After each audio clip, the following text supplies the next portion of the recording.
tông khơi hoa tươi người cả bố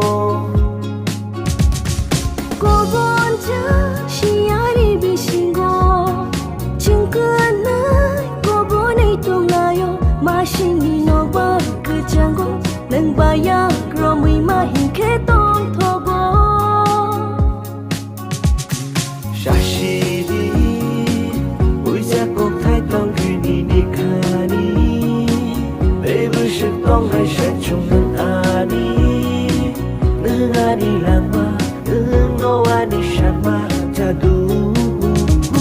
sao ana ôi cha cô thái tông mà ani khani mai ani say cô